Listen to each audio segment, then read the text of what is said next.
मैं दोस्तों आज ये वीडियो के लिए मैं चंदौली में आया हूँ। ये जो डेयरी फार्म आप देख रहे हैं 70 पशुओं का डेयरी फार्म है। ये इसको शुरू हुए मात्र अभी 6 महीना हुआ है। यहाँ के जो ओनर हैं वो MBA करके नौकरी कर रहे हैं। नौकरी के बाद अब डेयरी फार्मिंग करने लगे। आइए यहाँ के जो ओनर हैं उनसे पूरी जानकारी लेते हैं कि डेयरी फार्म शुरू करने में कितना लागत लगी और कितनी कमाई होती है, और मेन बात ये ब्रीडिंग पर काम कर रहे हैं उस पर ही बात करेंगे, और इनका जो सेट और फर्श का कॉन्सेप्ट है पूरा समझेंगे, कैसे एक आधुनिक डेयरी फार्म बनाया जाए। आइए यहाँ के जो ओनर हैं सीधे उनसे मिलकर उनसे बात करते हैं। तो दोस्तों यहाँ के फार्मर हमारे साथ हैं। तो सर नमस्कार। नमस्कार भाई। जो हमारे किसान भाई देख रहे हैं एक छोटा सा परिचय दे दीजिए। सभी देखने वाले दर्शकों को मेरा हाथ जोड़ के नमस्कार। आप सबका स्वागत है भाई के चैनल में और मेरे dairy farm Ali dairy farm Chandauli पे। मेरा नाम मोहम्मद साजिद अली है और मैं ये चंदौली का ही निवासी हूँ। जी जी। और मूल रूप से मैं एक पशुपालक हूँ, बाद में फिर डेयरी फार्मर। पहले एक सिंपल पशुपालक हूँ, इससे आज यहाँ पे हमको डेयरी फार्म करते करते लगभग 20 साल हो गए, लेकिन यहाँ इस नए एड्रेस पे आए हुए मुझे 6 महीने हो गया। सर इस डेयरी फार्म के पहले आप क्या काम करते थे? देखिए, मैं अपना ग्रेजुएशन लेवल बता दूं, अपना एजुकेशन लेवल बता दूं। मैं एक पोस्ट ग्रेजुएट हूं, MBA हूं। इससे पहले मैं 2010 में अपना MBA कंप्लीट करके 2 साल जॉब करके मैं छोड़ के फिर मैं अपना बिजनेस करता हूं। मेरे पास गारमेंट का शोरूम भी है मेरे पास, और उसके बाद जॉब के बाद मैंने गारमेंट का शोरूम सेटअप किया। उसके बाद पशुपालन तो कर ही रहा था। करते करते फिर अब ऐसा एहसास हुआ कि नहीं भाई, इसको हम शौक से बिजनेस बना सकते हैं। तो 1 नवंबर 2025 को हम यहाँ पे उद्घाटन कर लिए। यानी कि आप एक पढ़े लिखे फार्मर हैं। पढ़े लिखे फार्मर ये कह सकते हैं। तो अपना डेयरी फार्म का क्या साइज वगैरह है? साइज देखिए, मेरे डेयरी फार्म का लगभग 30 बाई 250 है। तो कितने पशु हैं इसमें? लगभग 60 से 65 बच्चे, छोटे बड़े मिला के सब 60 से 65 लोग। जब आपने शुरू किया था 6 महीने पहले, तो कितने पशु शुरू किया आपने? कह सकते हैं कि उस वक्त मेरे पास 20 भैंसें थी और 10 गाय और बच्चे।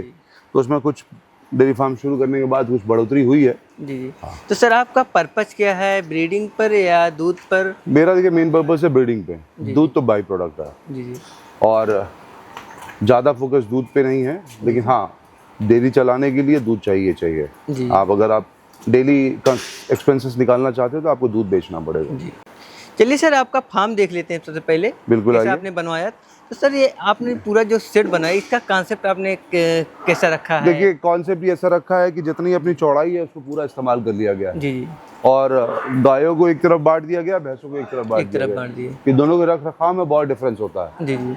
और रास्ता थोड़ा पतला है क्योंकि जगह थोड़ी कम थी। यही चौड़ाई 40 फीट होती 30 के बजाय, तो फिर मामला कुछ और होता है। यानी तभी काम करने के लिए पर्याप्त है। हाँ, अभी काम करने के लिए बेस्ट है, बट आइडियल सिचुएशन तब होता कि 10 फीट और होता तो अलग एक जगह होती। और तभी पशुओं को पर्याप्त जगह मिल रही है। हाँ, पशुओं के लिए जगह पर्याप्त है, लेकिन 40 फीट में और अच्छा हो सकता था, मैं ये कहना चाहता हूँ। तभी आपका मैं सेट देख रहा हूँ, काफी अच्छा बना है। गर्म हवा निकलने के लिए ऊपर भी पूरा खुला हुआ है, पूरी हर तरीके से वेंटिलेटेड है। इस कॉन्सेप्ट को कैसे आपने अडॉप्ट किया, इसके बारे में थोड़ा सा? क्योंकि जैसे हम लोग बताया ना, मैं पशुपालक बहुत पुराना हूँ। और जब हम छोटे में अपने घर में रखते थे तो शेड्स नीचे थी। तो गर्मियों में उसमें भाप बनता था, पूरा ऊपर से गैस बनती थी, पूरा एक गर्म माहौल बन जाता था। तो वो समझ गए थे हम लोग कि अगर हाइट होगा तो हम बच सकते हैं, इसलिए मैंने ये हाइट दिया है। ऊपर जो ऊपर भी वेंटिलेशन है ताकि गैस ऊपर जाए तो ऊपर से निकल जाए, साइड ऐसे भी निकल जाए, और साइड से जाली मार दी गई है दीवारों में ताकि क्रॉस वेंटिलेशन भी होता है। गर्म हवा फार्म में रुके ही नहीं। बीच में ये जगह छोड़ दी गई है, इसके बाद उस तरफ भी एक जगह छोड़ी गई है ताकि किसी तरीके से कोई भी गैस रुक ना पाए। यानी कोई डेयरी फार्मिंग शुरू करना चाहता तो इस कॉन्सेप्ट पर अपना फार्म वेंटिलेशन सबसे पहले ध्यान रखें, कितना बढ़िया वेंटिलेशन है। जितनी अच्छी वेंटिलेशन होगी उतना, लोग कह रहे हैं गर्मी बहुत है, दूध कम हो गया है। मैं ये कहता हूँ कि मेरे फार्म पे एक भी गाय ने 1 लीटर नहीं, 1 पौवा दूध कम नहीं किया है। चाहे गाय हो चाहे भैंस हो, जितना खुराक वो मिल रहा है अपने हिसाब से। लोग ये भी कहते हैं कि नया गेहूं का भूसा भी नहीं खिलाना चाहिए, मैं वो भी खिला रहा। उसके बावजूद कुछ नहीं, अल्लाह का करम है, बहुत अच्छे सूटेबल से चल रही है। सर दूसरी बात फिर आती है सेट में सर फर्श और जो चरही जो चारा खिलाने के लिए बनाए हैं नान, तो फर्श पे आप पक्की बनवाए, उसके बाद मैट भी डला दिए हैं। पक्के पे तो मैट और जरूरी हो जाएगा क्योंकि पक्का इनके बॉडी को छिल देता है। अगर मैट नहीं होगा 10 बार ऊपर नीचे गाय भैंस बैठेंगी, या तो थन में चोट लग जाएगा या पैरों में चोट लग जाएगी। और थन में चोट लगा तो सब कुछ गया, पैर में चोट लगा तो फिर भी ठीक हो सकता है। और सबसे तो ज़्यादा मैट अगर आपके पास कच्चा नहीं है तो मैट 101% होना चाहिए। जी, सबसे ज़्यादा प्रॉब्लम एचएफ और जर्सी गायों में होता है, जिनको हूफ अल्सर भी हो जाता है, खुर खराब हो जाता है फर्श पर, उनके लिए मैट ज़्यादा ज़रूरी है। हाँ, उनके लिए तो मैट से बहुत ज़्यादा जरूरी बालूअट मिट्टी है। जी जी अगर आप एचएफ की बात करें, मैंने तो मेरे यहाँ तो फिर आप एचएफ और जर्सी नहीं पाएंगे। जी जी गायों का मेरा पूरा टोटल देसी काम है जी जी। और भैंस में मुर्रा। और आपने जो नान बनवाने का कॉन्सेप्ट अपनाया है जी पूरा एक तरफ से ही, हाँ। इस पर थोड़ा बताइए, क्या गहराई है, क्या लंबाई है, क्या चौड़ाई? देखिए, इसमें 18 इंची की गहराई दी गई है, चौड़ाई भी 18 इंची की है। जी जी और जानवरों को इस तरीके से रखा गया है कि उनमें गैप रहे। जी एक कुंडी से दूसरे कुंडी का गैप कम से कम 5 फीट है जी जी और जानवरों को खुला स्पेस मिलेगा घूमने टहलने का। जी। और हर जानवर को 5 फीट दिया गया है। जी, और सर इसमें पानी पिलाने के लिए क्या पानी पिलाने के लिए जैसे चारा खा ली, इसके 2 घंटे बाद पूरा चारा हटा दिया जाएगा या वो खुद खा जाएंगी। जी। इतना हिसाब से मेंटेन किया जाता है। जो बच जाएगा उसको हटा दिया जाएगा, खुरली साफ करके पानी लगा दिया जाएगा। अगले चारा तक उसकी खुरली में पानी रहेगा, जब मर्जी वो पानी पिएगी और चारा खा के, क्योंकि पानी बहुत जरूरी है। एक बार ऐसा हो सकता है कि एक थोड़ा दाना कम खाएं लेकिन पानी भरपूर पिए तो जानवर स्वस्थ रहेगा। इसे ये भी होता है जो आपका नांद खुली साफ सफाई भी हो रहती जाता है और दोनों हो जाता है। डेली खुरली साफ भी हो गई, दो टाइम पानी हो जाता है। तो ये पशु देख लेते हैं आपको। आइए पशु देखिए, कुछ पशु अभी आराम कर रहे हैं जी जी और बहुत आपको देखेंगे तो लाल भी दिखेंगे। जी जी। हाँ, दुआई का टाइम भी है। चलिए सर, 20 से ही बताते जाइए। चलिए। देखिए, एक तरफ हमने गाय रखी है, सारी देसी गाय है, साहिवाल। ये हमने गंगानगर से मंगाया था, जी, श्री गंगानगर राजस्थान। तो क्या मिल्किंग है सर इसकी? 6 लीटर की कैपेसिटी है पर डे की। जी जी। और ये तो अब घर की बच्चा है, ये दोनों आंख से सूर है, दिखाई नहीं देता इसको। अच्छा। ये एक साहिवाल क्रॉस पे है, ये भी एक साहिवाल, ये भी गंगानगर से आई है। जी। तो सर आपके फार्म पर सबसे ज़्यादा दूध देने वाला कौन सा पशु है? सबसे ज़्यादा दूध देने वाली वो भैंस है। चलिए मैं आपको दिखा दूं। अच्छा सर, इधर एक अलग सा छोटा सा बनाए हैं। हाँ, ये देखिए अपने उसके लिए बनाया गया है। जो हीफर्स हैं वो रखे गए, ये सारी हीफर्स हैं। एक बच्चा इसका ही है। आप इधर हैं, 2 हाँ, भैंस इधर। ये गाभिन पशु है, ये 10, 15, 20 दिन में ब्याएगी। जी। और मैं ये आपके चैनल के माध्यम से बताना चाहता हूँ जी जी कि ये अपनी तीसरी बार बच्चा देगी ये भैंस। जी जी। और जिस किसी भाई को चाहिए इसके लिए संपर्क कर सकता है, ये बेच सकते हैं हम लोग। अच्छा, सेल के लिए अवेलेबल है ये। सेल के लिए। हाँ, ये आप देख सकते हैं। अभी लगभग 29 तारीख इसका डेट पूरा होगा और तो अभी से इसने शुरू कर दिया है। इसका दूध वगैरह क्या है? ये इसने 18 किलो मिल्क दिया है पहले कैपेसिटी में। जी। तो इसकी डिमांड वगैरह क्या है? इसका 3 लाख मांगते हैं। 3 लाख। हाँ जी। तो 3rd लैक्टेशन है, तीसरा बार बच्चा देगी तीसरे में। और ये अपनी फार्म की सबसे ज़्यादा दूध देने वाली भैंस, इसका नाम हमने हीरा रखा हुआ है। जी जी। और इसने पिछले हफ्ते बुधवार को, पिछले हफ्ते 15 दिन हो गया आज ब्याह। जी जी। थोड़ा कैमरे से भड़क रही है लेकिन बहुत सीधी है। जी जी। और इसने लास्ट लैक्टेशन में मेरे यहाँ 22 किलो मिल्क रिकॉर्ड कराया था। 22 लीटर? हाँ, 22 किलो, लीटर नहीं। अच्छा, किलो। कांटे का तोल का। अच्छा। 11 किलो टाइम का। जी। और मेरा भी एक छोटा सा यूट्यूब चैनल है, मैं प्रोफेशनल नहीं हूँ। जी जी। और चैनल इसलिए है कि ताकि अपने जानवरों को रिमेंबर रखने के लिए बस रिकॉर्ड के लिए। और उस पर मैंने अपनी लाइव कराई थी सुरेंद्र भाई के साथ। जी जी। कोलैबोरेशन करके। जी जी। ऑनलाइन, तो उस पर इसने रिकॉर्ड कराया था। इस बार उम्मीद है कि 24-25 प्लस जा सकती है। हाँ। सर जैसे आप पशु इतने रखे हैं तो क्या ब्रीडिंग के लिए भी कुछ? हाँ बिल्कुल, ब्रीडिंग। अगर पशुपालक और डेयरी फार्मर ब्रीडर नहीं हो सकता या ब्रीडिंग नहीं कर रहा है जी जी, तो वो मुनाफे का सौदा नहीं कर रहा है। क्षणिक तौर पे वो दूध बेच के कुछ पैसे कमा सकता है, लॉन्ग रन में वो सक्सेसफुल नहीं हो पाएगा। डेयरी फार्मिंग सक्सेसफुल तभी है जब आप ब्रीडिंग करोगे जी। तो ब्रीडिंग आप कैसे कर रहे हैं? कौन सी ब्रीडिंग में ये कर रहा हूँ? देखिए, मुर्रा पे मेरे पास है, मैं मुर्रा का सीमेंट डायरेक्टली जाके हरियाणा से लेके आता हूँ जी जी। जैसा कि आप लोगों ने पहले भी मेरे डेयरी फार्म पे या मेरे इस फार्म पे सुरेंद्र भाई को देखा हुआ, सुरेंद्र सनसनीवाल HSB के जो मालिक हैं, मेरे पास कुछ उनके रिजल्ट भी हैं। एक रिजल्ट एक आपको दिखाना चाहूँगा मैं। उठ जा बेटा, उठ जा। ये देखिए, मात्र 6 महीने की बच्ची है, 6 महीने या 7 महीने की। हाँ, बेताब बुल की है ये जी।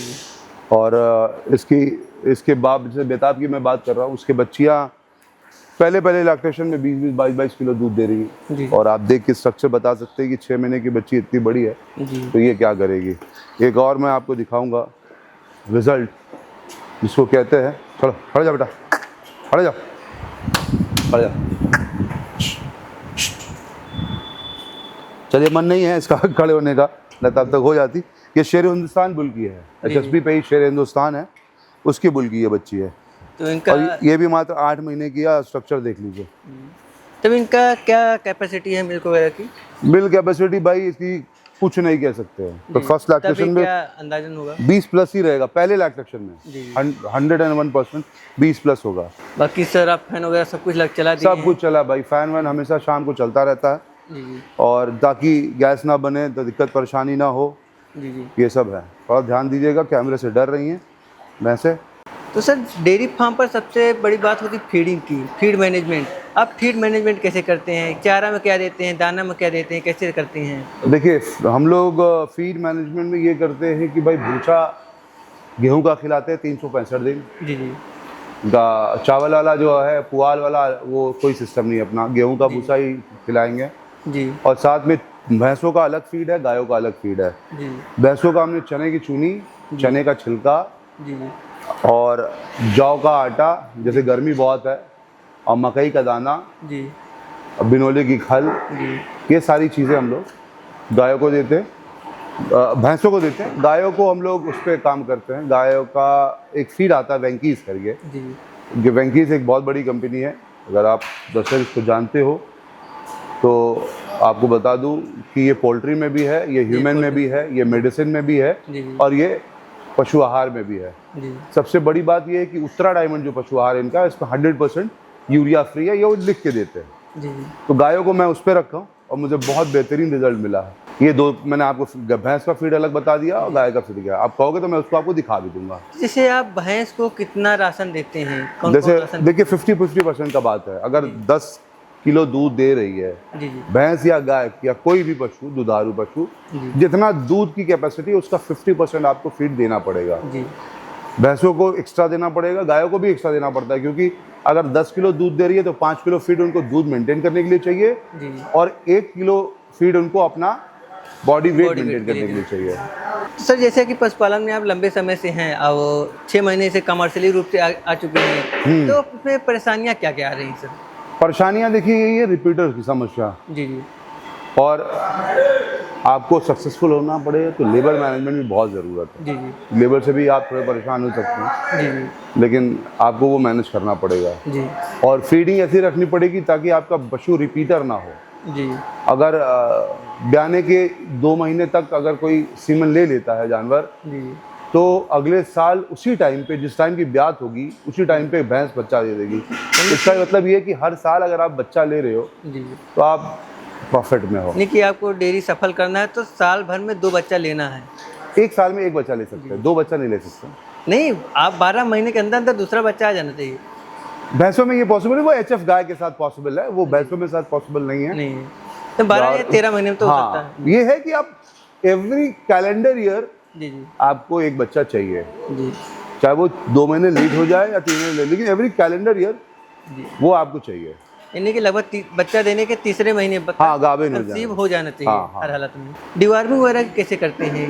हर 6 महीने पे डिवॉर्मिंग होती है। जी जी डिवॉर्मिंग बहुत फ्रिक्वेंटली करने से थोड़ी प्रॉब्लम भी बढ़ जाती है, तो हर 6 महीने पे डिवॉर्मिंग होती है। गायों का अलग, भैंसों का अलग, प्रेग्नेंट जानवरों का अलग, जी खाली जानवरों का अलग, सब उसी हिसाब से है। दवा ऐसी है कि प्रेगनेंसी में अलग दी जाती है और नॉन प्रेगनेंसी में अलग। अलग। तो क्या हर समय इसको बदलते रहते हैं दवा? दवा बदलनी पड़नी है, बहुत ज़रूरी है, वरना दवा बॉडी उसकी इम्यून सिस्टम बन जाएगी उसकी, जी। फिर वो काम ही नहीं करेगा। यानी कि एक बार अल्बेंडाजोल दे रहे हैं तो दूसरी बार जी, अल्बेंडाजोल दीजिए। कोई भी आप फार्मूला यूज़ कर रहे हैं, एक बार यूज़ करने के बाद नेक्स्ट टाइम उसको थोड़ा सा, यदि गाभिन है तो आयुर्मेक्टिन। हाँ, दवाइयों का मैं वीडियो में थोड़ा परहेज करता हूँ कि मैं दवाइयों का नाम ना बताऊँ, जी मैं बट शॉर्ट बेसिक कॉन्सेप्ट में जो है वो बता सकते हैं हम लोग। जी क्योंकि बहुत बार ऐसा होता है कि यार उस वीडियो से मैंने ये निकाला था और मैंने कर लिया, और पशुपालकों का नुकसान हो जाता है, तो उसमें आप बहुत क्वेश्चनेबल हो जाते हैं, इसलिए थोड़ा सा परहेज करते हैं हम। सर अब लागत और कमाई पर बात कर लेते हैं। लागत और कमाई पे देखिए सबकी नजरें इसी पर रहती है, डेयरी में कितनी लागत लगती है। बहुत लोग कहते हैं भाई 50% की कमाई है, बहुत लोग कहते हैं 100% की कमाई। अब मैं ये कहता हूँ भाई ईमानदारी की कमाई है। जी। अगर आप ईमानदारी से काम करोगे तो अच्छा काम कर लोगे। और अपने घर का आप ये सोचो कि आप अपने प्रॉफिट मत देखो। जी जी यहाँ 4 लेबर या 5 लेबर काम कर रहे हैं, जी उनको भी तो प्रॉफिट हो रहा है, जी उनका भी तो घर परिवार चल रहा है। जी। सर तो ये अपने- भी एक प्रॉफिट ही है जी मेरे लिए, वो भी एक प्रॉफिट ही है। मेरे जरिए 2-4 लोग रोजगार पा चुके हैं। और रोजगार पा रहे हैं। सर अपने फार्म पर जैसे आपने बताया लगभग 65-70 एनिमल हैं, तो डेली कितना भूसा लग जाता है, कितना दाना लग जाता डेली लगभग 3 कुंटल के आसपास भूसा लग जाता है। है? जी जी तो 2.5 से 3 किलो का हम लोग का फीडिंग है, जी जी। उससे ज़्यादा नहीं है। सर महीने में कितनी अपनी लागत लग जाती है 10 से 12 हज़ार रुपये रोज का खर्च है। रोज का? यानी कि लगभग उसमें सब कुछ है, लेबर भी है, उसमें फीड भी है, उसमें ट्रीटमेंट भी है, सब कुछ 10 से 12 हज़ार रुपये। यानी कि लगभग 3 से 3.5 लाख। हाँ, 3.5 से 4 लाख के बीच में इसका खर्च है। तो उत्पादन कितना हो जाता है डेली? उत्पादन 2 से 2.25 200 से 2 सवा 2 कुंटल दूध हो जाता है। अभी फिलहाल थोड़ी कम है क्योंकि सारे भैंसे लैक्टेशन टाइम अब धीरे, कोई 4 महीने गाभिन है, कोई 5 महीने गाभिन है, जी। तो मिल्क भी थोड़ा कम हुआ। गर्मी की वजह से मेरा दूध कम नहीं हुआ, ये मैं बोलूँगा। आप क्या आप 1-2 किलो पर पशु वो कम नहीं होता, उसको तो आप कर सकते हो। जो दूध होता है उसे क्या करते हैं आप? दूध देखिए कुछ यहाँ से भी बिक जाता है, कुछ अपने पुराने सेंटर से भी बिकता है। जी जी। थोड़ा बहुत जो 10-15 किलो बचता है वो डेयरी पे, अमूल डेयरी पे चला जाता तो क्या मतलब कितने रेट में चलते जाता है है। रिसीव? मेरे यहाँ 2 रेट है, गाय का 70 रुपये और भैंस का 80 रुपये, ये रेट है। 100% गारंटी के साथ कि जिस फॉर्म में पशु के थन से निकल रहा है उसी फॉर्म में आपको मिलेगा। जी जी। तो कितने का डेली सेलिंग हो जाती है? वो कैलकुलेट नहीं किया। आप 2 कुंटल की ऑन एन एवरेज 70 रुपये से कैलकुलेट कर लीजिए, यानी लगभग 14,000 14,000। 14-15,000। हाँ, तो महीने में कितनी बचत हो जाती है आपकी? बचत देखिए, बचत ज़्यादा बचत के पीछे भागेंगे ना आप शनि पे, तो आपको डेयरी फार्म बंद करना पड़ेगा। जी ये लॉन्ग रन की कमाई है। जी जी अब ये इस बच्चे को देखिए, ये 6 महीने का बच्चा है। जी। इस बात का प्रमाण है जी जी कि मेरी फार्मिंग इस डेयरी फार्म का शुरुआत ही 6 महीने हुआ। जी जी अब ये 6 महीने का बच्चा है, जी जी मैं इसको अगर खिलाया पिलाया नहीं होता तो ये क्या 6 महीने का दिख रहा है आपको? मेरा असल बच्चा यही, बचत यही है, असल प्रॉफिट यही है। जी अगर मैं इसको बेचूं आज, जी जी मुझे कम से कम 60,000 रुपये का बेचूंगा। जी। ऐसे 10 बच्चे बेच दूंगा तो मैं 6 लाख रुपए हो गए। 6 लाख 6 महीने में मैं बोलूँ तो क्या आप मानोगे?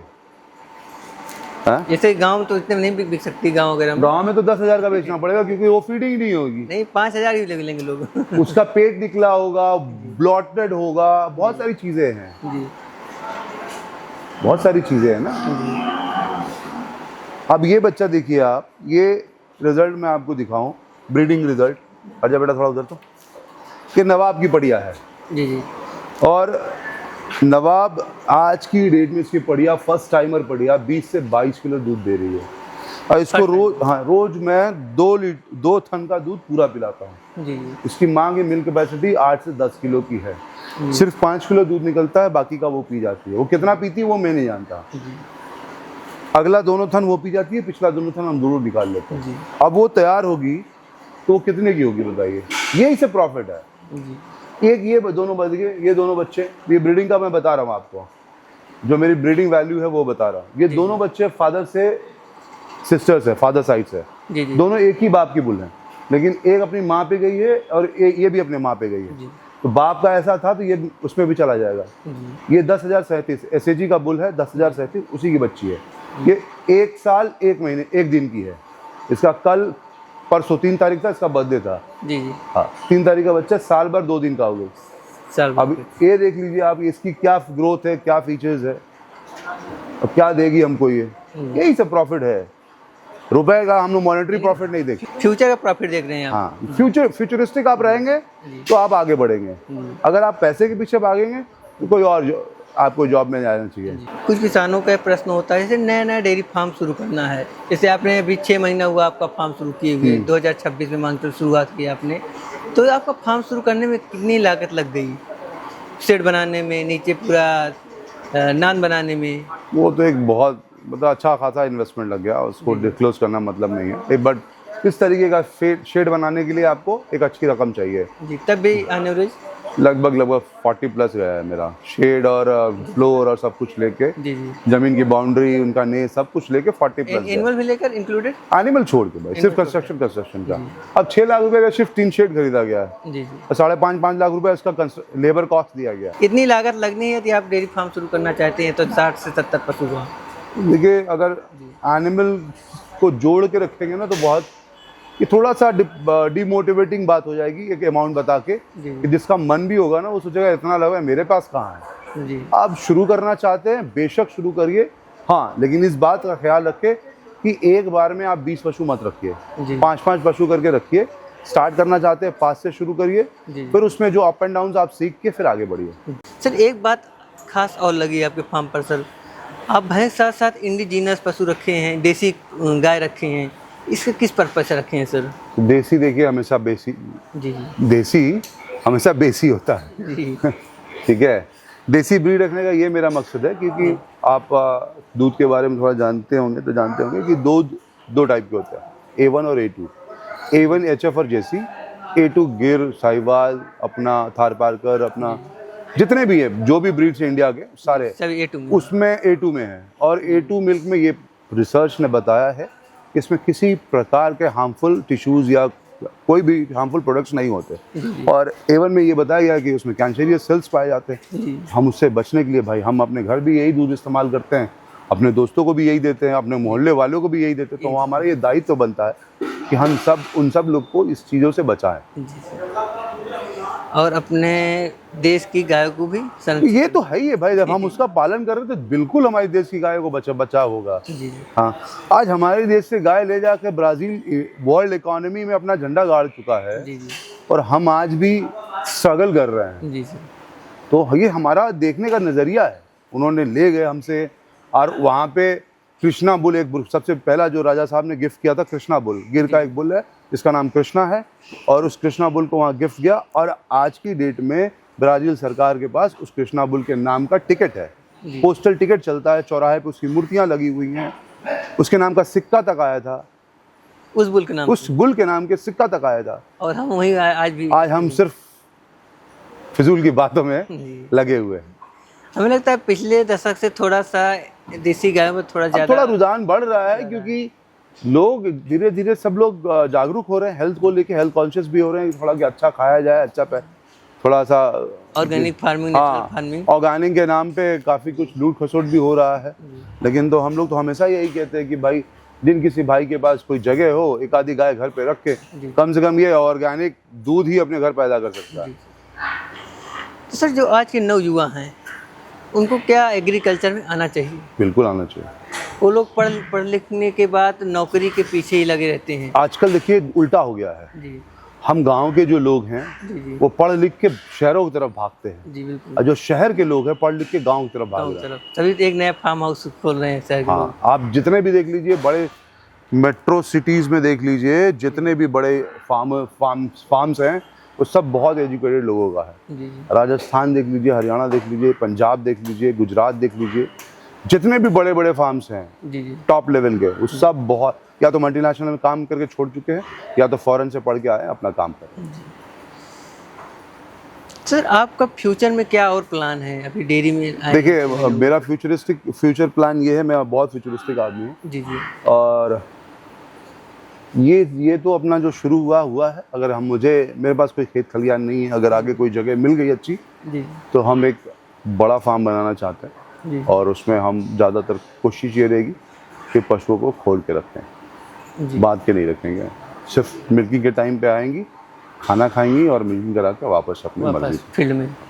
तो सर आपने काफ़ी अच्छी जानकारी दी। तो दोस्तों सर द्वारा दी हुई जानकारी कैसी लगी जरूर बताइएगा। तो आज की वीडियो में इतना ही। सर आपका बहुत बहुत धन्यवाद, आपने अपना कीमती समय दिया।